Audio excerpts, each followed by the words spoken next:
최저임금의 수혜를 받아야 할 대상자들이 상당한 기대를 가졌습니다. 여서야들이라는 것이 큰 기대치가 따라서 있죠. 그렇지만 올해 최저임금은 작년보다도 인상률이 총액도 적고 인수률도 적습니다. 여기에서 이제 큰 기대를 가졌던 자임금의 근로자들, 이것도 그 자임금의 근로자들의 생존권 내지 생활이 향상돼야 우리 전체적인 우리 경제, 국민 경제 수준도 향상됩니다. 그들의 분노가 굉장히 강했고 또 저는 똑같은 줄로 여러분께도 말씀을 드린다고 합니다. 근데 작년에 하고 좀 다른 것은 작년에 제가 말씀드린 거는 제 개인적 연구를 한 거를 발표를 한 거고 오늘 발제는 작년에 발제를 한 거 가지고 저희 경실련 노동위원회에서 1년 동안 토론을 해가지고 정리된 하나의 경실련 의견이다고 한번 받아주셔도 되지 않을 것 같습니다. 예, 그래서 그런데요. 노동계는 최저임금이 낮다. 그리고 중형계는 높다. 그런 주장이 늘 이게 부딪히는 문제죠. 근데 이것을 조정하는 공익위원, 특히 이제 그걸 갖다 다른 말로 하면 정부죠. 정부는 어떤 후견인, 공정 중재로서 어떻게 조정할 것인가라는 문제에 늘 생각을 합니다. 그래서 이렇게 볼 때 우리는 늘 부딪히는 문제에서 저는 이 최저임금을 우선 어떻게 볼 것이냐 하는 문제, 그 다음에 현행 문제 제도의 문제점, 저희들이 토론하고 논의하고 연구한 개선 방향을 말씀을 드리겠습니다. 제 발제문 자료제로는 10쪽에 있습니다. 여기 있는데 최저임금을 어떻게 볼 것인가라는 문제입니다. 최저임금은 우리 법에서는 임금의 최저 수준 보장의 근로소득 안정과 노동권 보장, 그래서 이 안전망의 역할을 한다고 되어 있습니다. 그리고 다른 한편으로는 최저임금은 기업 간의 공정한 경제가 사회적 이른바 덤핑을 예방하는 효과를 갖고 있죠. 여러 가지 의견은 가능하지만 저는 최저임금은 그날의 노동시장에서 벌어지는 최저의 노동 가치, 노동의 최저값이라고 생각이 됩니다. 그리고 최저 노동 가치를 내서 최저임금의 목적을 사회경제학적으로 정리하면 사회정책적 목적, 그다음에 경제적 목적, 이렇게 세 가지를 나눌 수가 있었지만은 한마디로 말해서 노동의 값입니다. 노동의 값. 노동의 값을 어떻게 정할 것인가? 시장의 논리를 정할 것인가? 아니면 어떤 인간의 기본권, 내리는 존엄성에서 정할 것인가? 이건 많은 논의가 필요하겠죠. 그래서 최저임금이 어느까지 보장을 할 것인가, 값을 어떻게 정할 것인가에 대할 때 저는 이 최저임금의 값은 근로자의 기본적 생활이 보장되는 값으로 정해야 되지 않겠냐 하는 것이 제 생각입니다. 그리고 최저임금 수준은 너무 높으면은 많은 경제학자들도 그렇습니다. 고용이 악화되고 더 나쁜, 더 미달하는 어떤 그 노동시장에 암시장도 발생할 수 있고 지금도 최저임금에 미달하지 못한 사업장도 많이 있지만 더 높으면 더 그런 시장이 더 활성화되고 최저임금이 무슨 소용이 있느냐 이러한 논리가 있습니다. 그거에 대해서는 전면적으로 부정할 수는 없죠. 그런 면이 있습니다. 그렇지만 현재 우리가 이렇게 최저임금의 인상에 대해서 이 부정적목만 가질 것인가 아니면 인상됨으로써 생기는 긍정적인 면은 없을까 이렇게 한번 보면은 상당히 우리의 논의가 좀 더 활성화될 수 있다고 생각이 듭니다.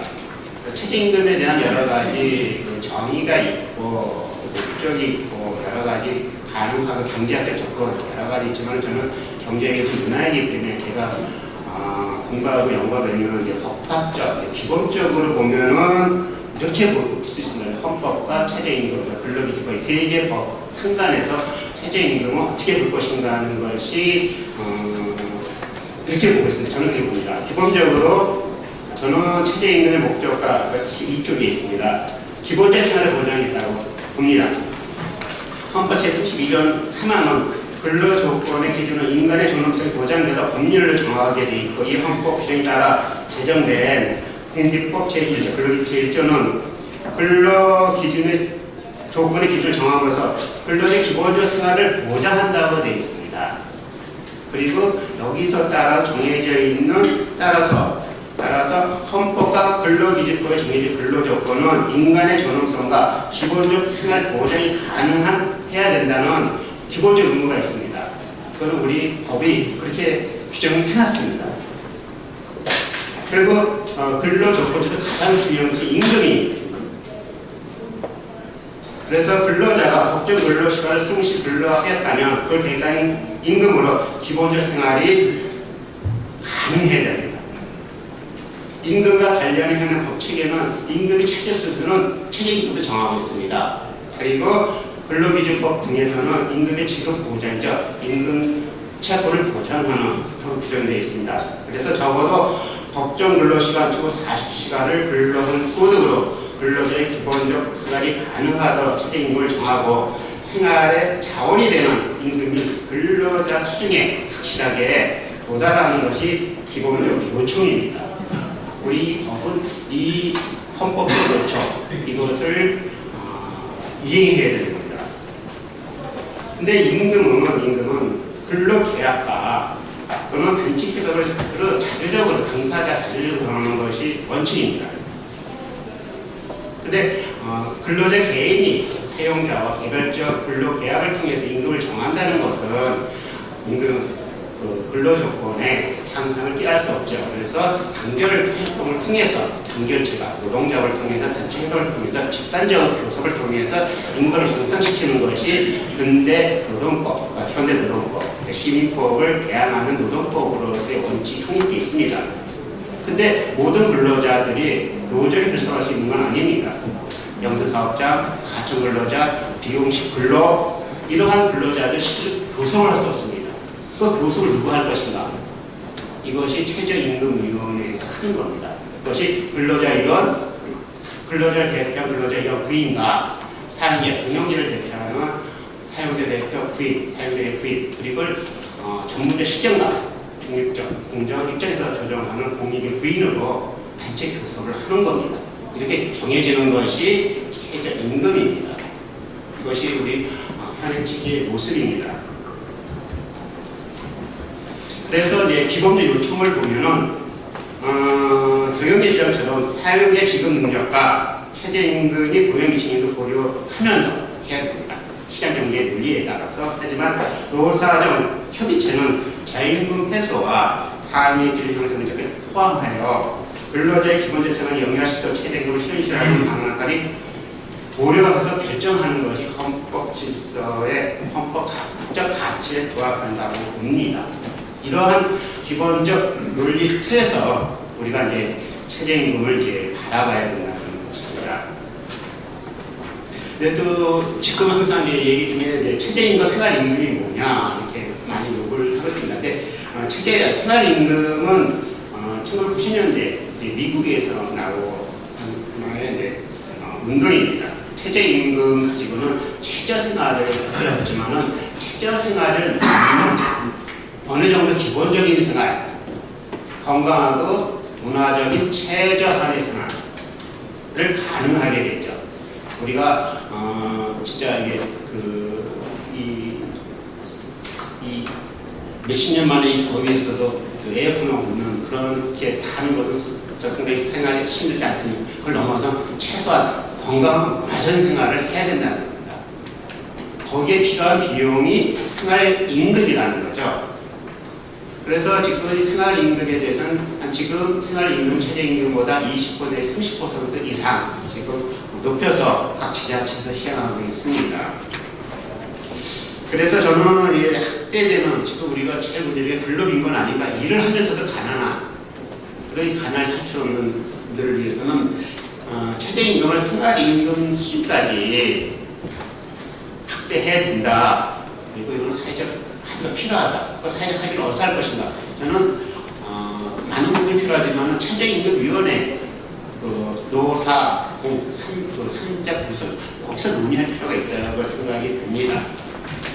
그리고 저는 이 고용사회라는 말을 좀 좋아합니다. 그래서 법으로 정한 임금을 받고 법으로 정한 근로시간을 하면은 기본적인 생활이 가능한 이런 사회가 고용사회가 근로를 제공하고 임금을 받는 이런 고용사회에서 기본적인 요청이라는 거죠. 이런 것을 볼 때 최저임금을 생활임금까지 확대하는 것도 필요하다고 저는 생각을 합니다. 이런 최저임금에 대한 기본적 목적, 취지, 그 다음에 지향, 방향성들이 이제 정해졌다면 현재 그것을 하기 위한 현 제도는 어떻게 되어 있나 할 때 상당히 문제점이 있다고 봅니다. 우리 최저임금 4조에서는 근로자의 생계비, 유사근로자의 임금, 노동생산성 및 소득 분배율 등을 고려하여 정한다고 되어 있습니다. 그리고 근로자의 생계비는 1인, 근로자 1인에 유사근로자, 노동생산성 분배 이렇게 다 최저임금위원회에서는 이 기준을 많이 연구되어 있고 통계 자료도 갖고 있습니다. 이런 통계 자료가 있고 홈페이지에 들어가면 자세하게 나와 있습니다. 저는 이제 도표 모으고 이런 것들이 좀 익숙하지 않아서 저는 이게 소개만 했습니다. 그리고 중요한 것은 이게 종합설이라고 그러죠. 최저임금에서 이렇게 4가지 기준을 제시하고 있지만 이 제시는 그냥 하나의 예시에 불과합니다. 예시에 불과한 거 가지고 노사는 협상을 통해서 이 기준이 있지만 협상을 통해서 차이를 좁혀줄 것을 고려하여 임금 인상률을 서로 내놓습니다. 어떻게 내놓냐면은 노동계는 1만 원, 사용자는 예컨대 올해는 동결이죠.